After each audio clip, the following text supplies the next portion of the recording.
Bismillahirrahmanirrahim. Assalamualaikum warahmatullahi wabarakatuh. Nabi Muhammad SAW adalah sosok manusia yang paling dicintai oleh seluruh umatnya. Namun tidak hanya di kalangan umatnya saja, keluarga dan para sahabatnya pun sangat mencintai beliau. Sebagai sahabat yang hidup sezaman dengan Nabi dan menjalani hari-hari bersama Nabi, tentunya sifat dan karakter seorang sahabat Nabi pun tidaklah jauh berbeda dengan akhlak mulia Nabi itu sendiri. Meneladani sosok para sahabat Nabi pastilah sangat baik karena mereka juga dikenal mempunyai suri tauladan yang baik dan patut dicontoh bagi generasi berikutnya terutama umat muslim. Sebenarnya masih ada banyak lagi sosok sahabat Nabi yang memiliki kepribadian dan akhlak yang baik yang dapat dijadikan contoh bagi generasi umat muslim di masa kini dan mendatang, supaya turut memberikan dampak positif dan menginspirasi umat manusia di seluruh dunia dalam menjalankan kebaikan. Abul Ash bin Rabi' al-Absyami al-Quraisy mewarisi dari kaum Quraisy bakat dan keterampilan berdagang pada dua musim, musim dingin dan musim panas. Kendaraannya tidak pernah berhenti pergi dan pulang antara Makkah dan Syam. Kafilahnya mencapai 200 orang personil dan 100 ekor unta. Masyarakat menyerahkan harta mereka kepadanya untuk diperdagangkan. Khadijah binti Khuwailid, istri Rasulullah, adalah bibi Abul Ash. Khadijah menganggapnya seperti anak kandung sendiri. Ia ditempatkan di rumahnya dengan penuh kasih sayang. Begitu juga kasih sayang Rasulullah tidak kurang dari sayang Khadijah. Setelah cukup usia, Abul Ash menikah dengan Zainab, putri Rasulullah. Namun ketika beliau menerima wahyu dan diutus sebagai Rasul, Abul Ash enggan beriman. Ia tetap setia dengan agama nenek moyangnya. Walau demikian, ia tetap mencintai istrinya, Zainab binti Muhammad SAW. Ketika pertentangan antara Rasulullah dan kaum kafir Quraisy semakin meningkat, mereka saling menyalahkan sesamanya.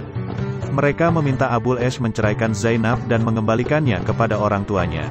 Namun Abul Ash menolak, ia tetap mencintai istrinya dan tak mau menceraikannya. Sementara itu, dua orang putri Rasulullah yang lain, Ruqayyah dan Ummu Kulsum telah dicerai oleh suami masing-masing. Rasulullah gembira menerima kembalinya dua orang putrinya itu. Bahkan beliau berharap Abul Ash melakukan hal yang sama terhadap Zainab. Namun beliau tak kuasa untuk memaksakan keinginannya. Apalagi waktu itu, hukum Islam belum mengharamkan perkawinan wanita mukminah dengan pria musyrik. Setelah Rasulullah SAW hijrah ke Madinah, kaum Quraisy memerangi beliau di Badar. Abul Ash terpaksa ikut berperang di pihak Quraisy, memerangi Rasulullah dan kaum muslimin. Atas pertolongan Allah, kaum muslimin menang di Badar, dan Abul Ash pun menjadi tawanan. Rasulullah mewajibkan setiap tawanan menebus diri mereka jika ingin bebas. Beliau menetapkan besar uang tebusan itu antara 1.000 dirham sampai dengan 4.000 dirham, sesuatu dengan kedudukan dan kekayaan sang tawanan di kaumnya. Zainab juga mengirim utusan ke Madinah untuk menebus suaminya.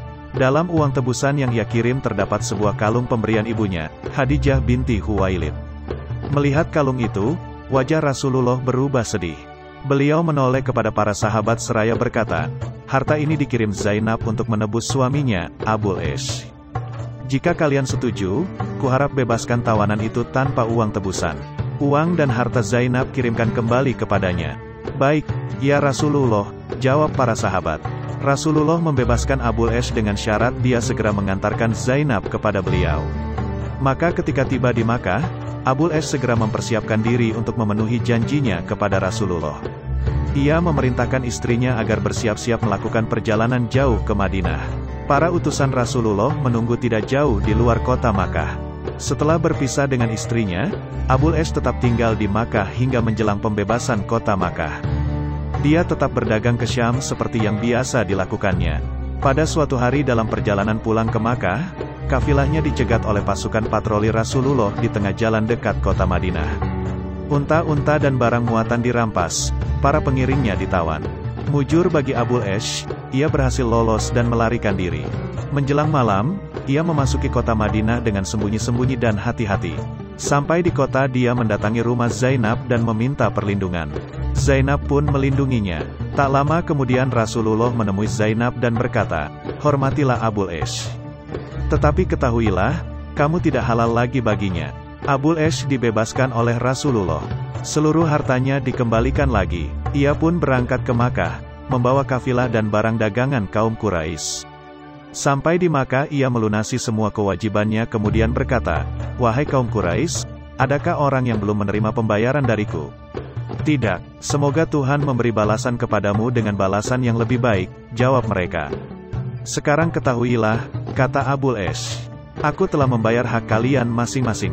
Maka kini dengarkan, aku bersaksi bahwa tidak ada Tuhan selain Allah, dan Muhammad sesungguhnya utusan Allah. Demi Allah, tidak ada yang menghalangiku untuk menyatakan berislam kepada Muhammad ketika berada di Madinah, kecuali kekhawatiranku seandainya kalian menyangka aku masuk Islam karena memakan harta kalian. Kini setelah Allah membayarnya kepada kalian semua dan tanggung jawabku telah selesai, aku menyatakan masuk Islam." Abu Ash keluar dari Makkah dan menemui Rasulullah di Madinah. Beliau menyambut kedatangannya dan menyerahkan Zainab kembali padanya. Rasulullah bersabda, "Dia berbicara kepadaku, dan aku mempercayainya. Dia berjanji kepadaku, dan dia memenuhi janjinya." Setelah itu, ia kembali dan berkumpul kembali dengan Zainab. Di sana, ia disambut dengan gembira oleh kaum muslimin. Kemudian, Rasulullah Shallallahu Alaihi Wasallam pun mengembalikan Zainab kepadanya, dan mereka berkumpul dan bersatu kembali dalam kebahagiaan yang justru lebih baik dari sebelumnya. Sebab, kali ini mereka dikumpulkan dalam agama Tauhid. Hanya saja, kebahagiaan itu tidak berlangsung lama. Genap setahun Zainab dan Abul Ash ibn Rabi kembali bersama. Wanita penyabar dan tegar itu kembali menghadap Sang Khalik. Zainab wafat di usia yang relatif muda, yaitu 30 tahun. Meski begitu, dewasanya sikap dan ketabahannya patut diteladani. Kepergian Zainab meninggalkan Abul Ash ibn Rabi, seorang diri.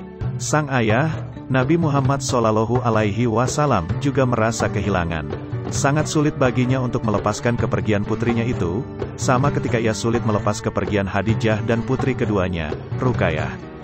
Ibrahim bin Al-Munzir mengatakan, Abul Ash bin Ar-Rabi wafat di masa kekhalifahan Abu Bakar As-Siddiq radhiyallahu anhu. Tepatnya di bulan Zulhijjah tahun 12 Hijriah.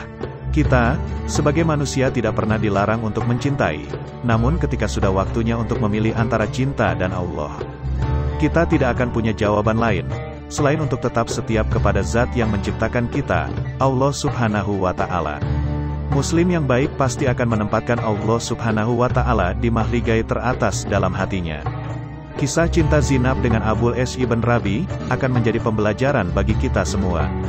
Terima kasih yang sudah menonton video-video kami, semoga dapat terhibur dan menambah wawasan kalian. Maka dari itu bergabunglah bersama kami, jangan lupa like, komen dan subscribe dan nyalakan lonceng notifikasinya. Assalamualaikum warahmatullahi wabarakatuh.